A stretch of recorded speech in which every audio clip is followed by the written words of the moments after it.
अच्छा okay. On a 3 kg mass, 5 Newton of force acts for 0.1 second. The impulse imparted to the mass is कितना हो? तो कल हम लोग को तुम लोग बताया था. देखो इम्पल्स मतलब क्या होता है? चेंज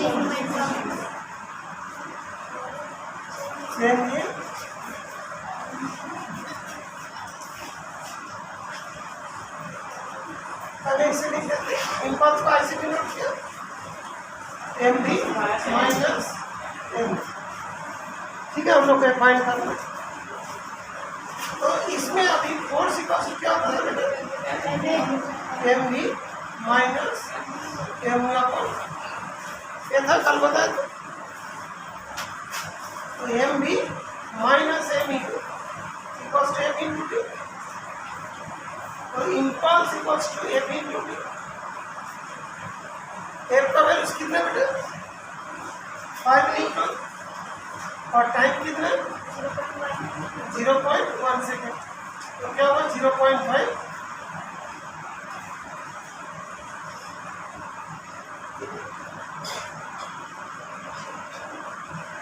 kg मीटर पर सेकेंड. ओके.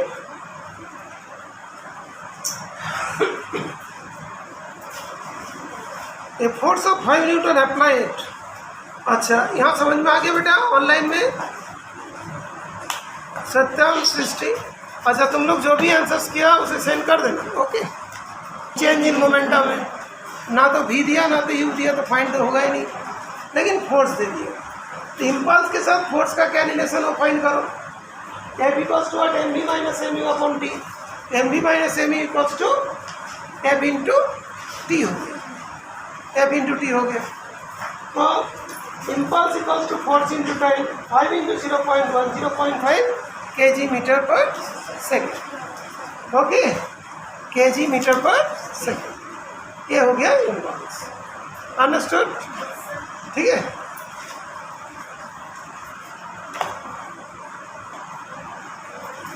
हाँ बेटा, क्वेश्चन है था a force of 5 newton applied on mass m1. A force 5 newton m1 mass के ऊपर अप्लाई हुआ, produces an acceleration of 8 metre पर सेकेंड. क्वेश्चन को पहले समझ लो. यहाँ पे क्वेश्चन नंबर सेकेंड. ठीक है. तो क्या दिया था कि 5 न्यूटन फोर्स अप्लाई किया. फोर्स कितना? 5 न्यूटन. इधर देख लो पहले, इसको बात देखो, इसको मैंने भी चेक करो. 5 न्यूटन और मास कितना? m1. F equal to direct लिखो, F equal to m. F 5 newton था. मास कितना था? मास अभी m1 था. एक्सीलरेशन कितना हुआ? 8 मीटर पर सेकेंड. तो m1 इक्वल टू 5. I बोलते हैं when applied m2 produces an acceleration of 24 metre पर सेकेंड. सेम फोर्स को F equal to m. F कितना है? 5 न्यूटन. m2 एक्सीलरेशन कितना हुआ? 20. तो m2 इक्वल्स टू 5/20. ठीक है. तो पहले m1 के ऊपर फोर्स लगा, उसके बाद ये वाला m1 ऑब्जेक्ट का, इसके ऊपर फोर्स लगाया, उसके बाद m2 ऑब्जेक्ट का, इसके ऊपर फोर्स लगाया, उसके बाद m1 m2 दोनों के ऊपर फोर्स लगाया. अभी m1 m2 दोनों को मिला के फोर्स लगाया, दोनों को जोड़ दिया. ठीक है. पहले एक बक्सा था, उसको फोर्स लगा रहा था, दूसरे वाले दोनों बक्स को एक साथ रखते हुए फोर्स लगा. एक्सीलरेशन कितना? फोर्स तो उतना ही लगेगा. m1 प्लस m2 इंटू ए. F कितना? 5 न्यूटन. मास कितना दोनों का? 5/8 plus 5/20 into, so 5 equals to 24, 5 into 5 into 20 upon 24 into 8. So A equals to 5 into 24 upon 20. 6 आ गया। बस समझ में पहले फोर्स इसमें लग रहा था, एक फोर्स इस वाले बॉक्स में, उसके बाद वही फोर्स इसमें लग रहे हैं। जब इसमें लग रहा था 8 एक्सीलरेशन, जब इसमें लग रहा था 24 एक्सीलरेशन। जब दोनों में अप्लाई हो गया, M1 M2 दोनों में अप्लाई, सेम फोर्स, तब एक्सीलरेशन कितना होगा फाइंड करना है। ठीक है, बात समझ में? और एक बार समझो, आगे समझो। और एक बार अभी इसमें हम इसका आंसर करें।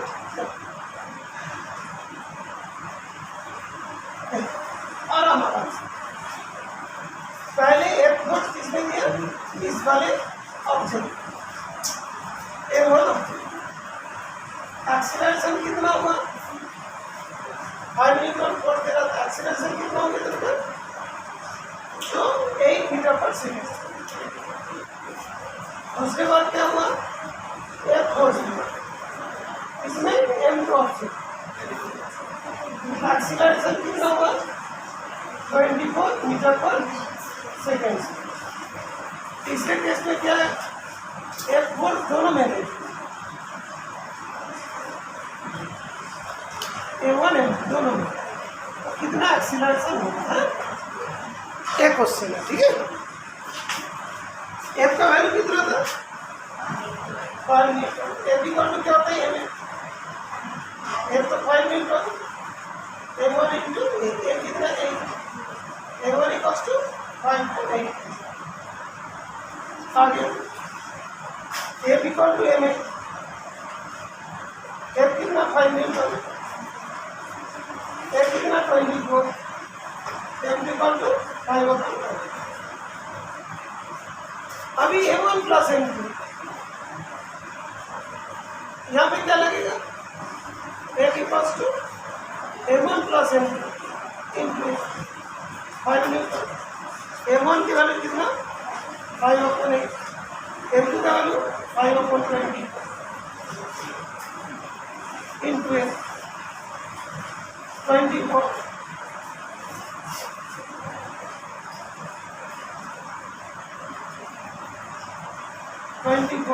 इंटू 8, ठीक है ना। अभी इससे इंटू हो जाएगा, 5 into 24 equals to 20 into 8, A equals to 1, 5 into 24 upon 20, 6 metre पर सेकेंड। ओके, बात समझ में आ गई? आगे अभी next question, which of the following is not used to reduce friction, making scratches on the D?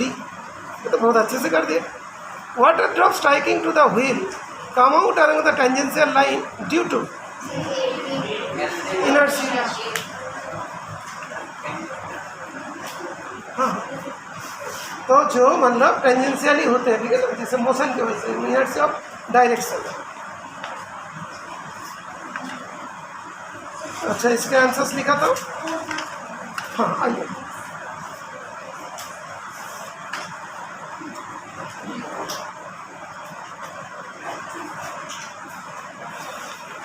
जो मान लो कि देखो उसमें दिया गया ना बेटा, water drop striking to the wheel come out along the tangential due to, इसको बोलते हैं इनर्शिया ऑफ डायरेक्शन। जैसे हम तुमको बताता हूँ कैसे दें, ये बोला इजी एग्जाम्पल, जैसे कोई इस जगह पे कोई थ्रेड से लगाया और एक स्टोन को घुमा दे, जैसे वो टूट जाएगा ऐसी जाएगा टेंजेंट के अलग, टेंजेंट के अलग मतलब क्या, उसको ऐसे घुमा रहे थे, ऐसे वो जाना चाह रहा, लेकिन फोर्स से कैसे कर दिया, लेकिन तुम फोर्स हटा दोगे तो सीधे ऐसी जाएगा। मैं बता रहा हूँ कैसा, जब बोलो इसको घुमाते हैं फोर्स, तो क्या है, स्टोन ऐसे जाना चाह रहा था, तुमने फोड़ के उसको ऐसे घुमाया, तभी तो ऐसे घूमता है।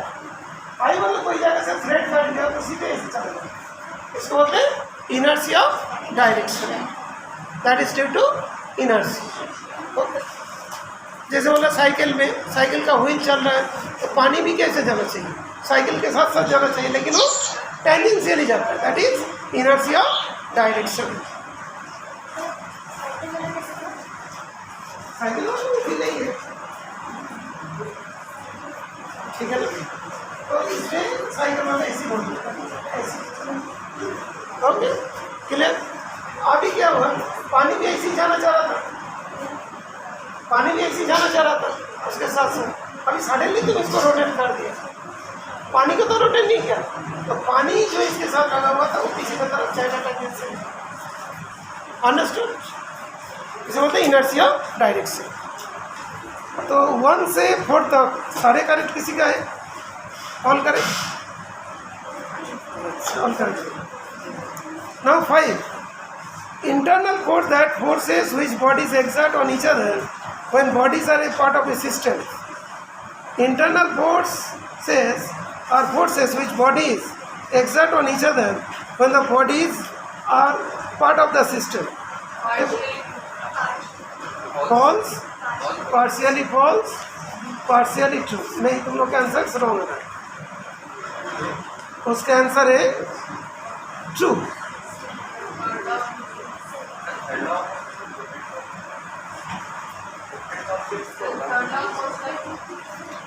सुन लो, एक कौन सा फोर्स दिया, इंटरनल फोर्सेस।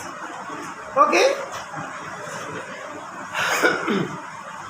देखो मैं तुमको बता दूं, जैसे अभी मैं तुमको बता रहा, अच्छा 1 मिनट क्वेश्चन को रीड कर।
अच्छा टाटा गेट में सारे, अच्छा टाइम हो रहा है। अच्छा देखो बेटा, एक क्वेश्चन जो बताए ना, आज थोड़ी सी गड़बड़ हो जा रही है क्वेश्चन के बाद।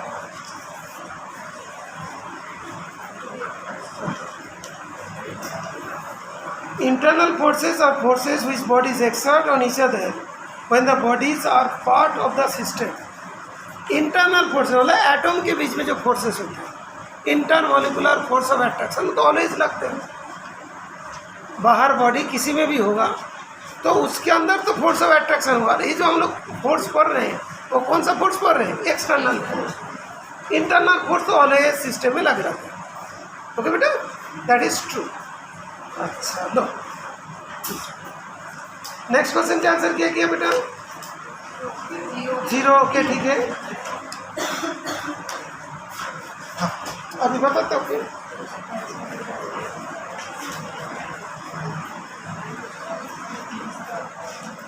टोटल मोमेंटम कल बताया था ना, momentum before collision and momentum after collision equals to 0।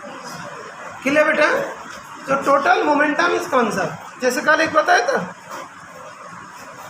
m1 equal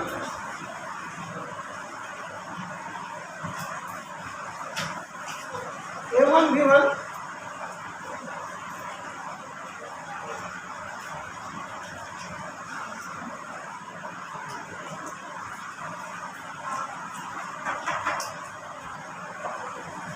ये जीरो हो जाएगा, दोनों बराबर है, ये दोनों का सम क्या होगा, जीरो हो गया।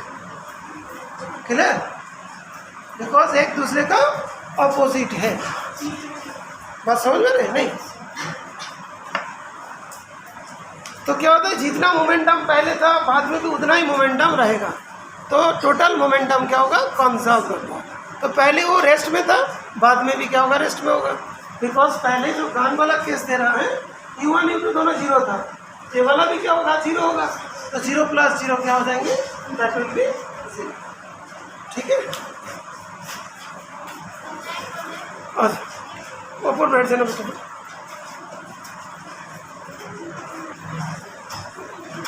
State Newton first law of motion, एक बार स्टेटमेंट। हाँ विवेक बताइए, Newton first law of motion बोलिए।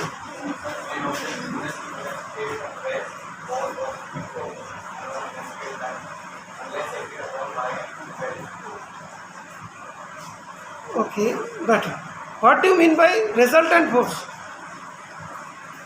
रिजल्टेंट फोर्स क्या होता है, मान लो रिजल्टेंट ऑफ टू, हाँ बेटा बोलो।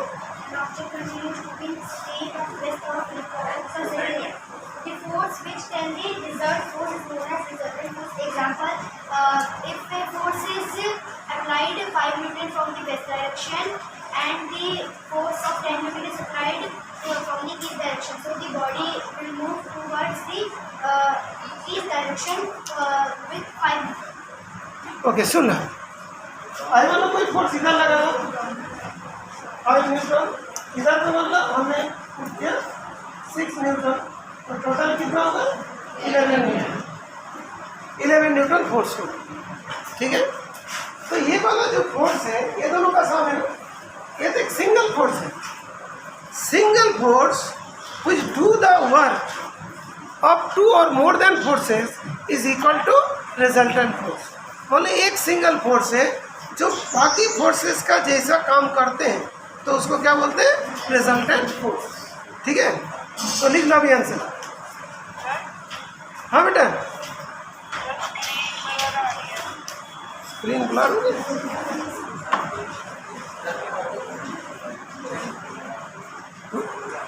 एक मिनट, अच्छा सुन ले, ब्लर हो रहा तो मेरी सुनाई तो देगा। हाँ बेटा लिखवा देता हूँ, चलो लिखो। Balance that is resultant force है ना। व्हेन टू और मोर फोर्सेस, लिखो बेटा, व्हेन टू और मोर forces, when two or more forces act on a body simultaneously एक साथ, when two or more forces act on a body simultaneously, then the single force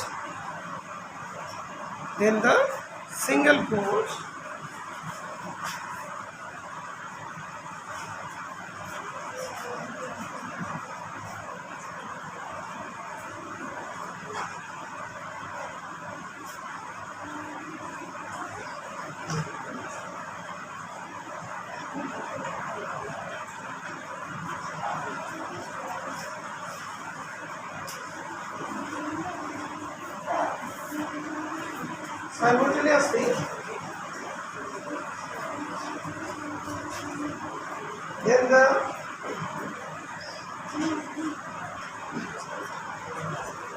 single force which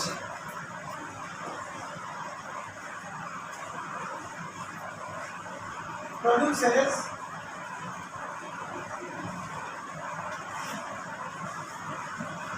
same effect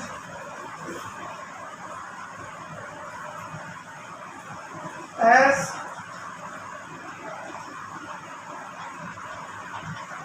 produced by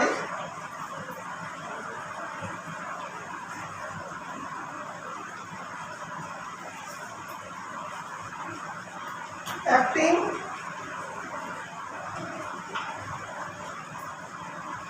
together is known as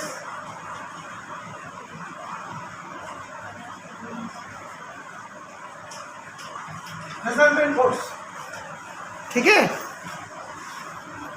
यहाँ बोलो।